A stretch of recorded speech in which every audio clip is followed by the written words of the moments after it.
Ito nag-overheat si boss, tapos lumabas yung sa high temperature natin. Tapos yun, lumabas na rin ng check engine. Na-check natin yung ating fan kung gumagana pagka nangyari yung gano'n. Tapos kung malakas siya, okay naman gumagana.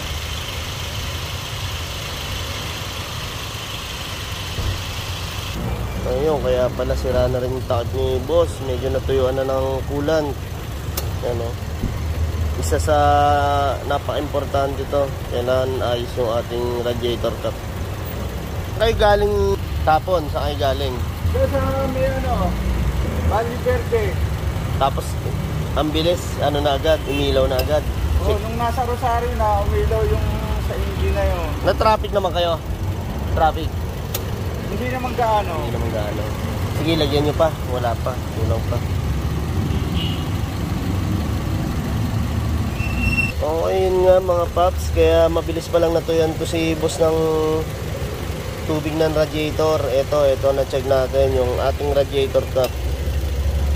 Bali, nawala na yung pinaka spring niya rito sa gitna, yung naglalak. Kaya ang mangyayari, tatapon lang din yung ating tubig dito sa gilid, lalabas sa coolant. Kaya pwede tayong mag-overheat, tumaas temperature, tapos mag-check engine. Yan, isa sa pagmumulat talaga yan. Kaya yun, kailangan natin palitan agad yung ating radiator cap. Ito naman 300, may nabibili mga 150 to 500. Yung 500 magandang klase, federal. Ayun nga sir, kaya kayo natuyuan ng tubig sa radiator, sira yung radiator cap. Yan o, lalabas na yan dyan, wala na yung pinaka sa gitna niya yung naglalak. Kaya papalitan nyo na lang to, no? Ano lang naman to, mga may nabibili 150, pero magandang klase 500.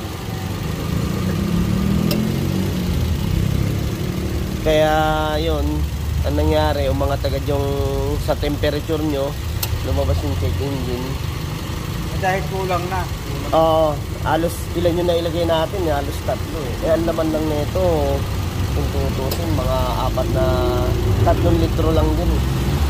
Pero yung nasa engine block na kulan. Basta yung radiator, may ilalagay mo dyan mga 2 liters.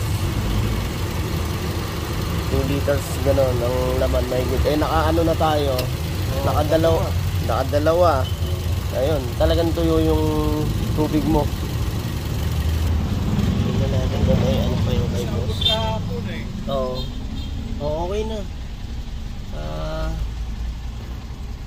Dahil lang natuyuan nga tayo ng tubig sa radiator, kaya yun, lumabas yung engine coolant temperature tsaka check engine. Ayun, thank you kay boss Galing na mekaniko natin. Okay, thank you.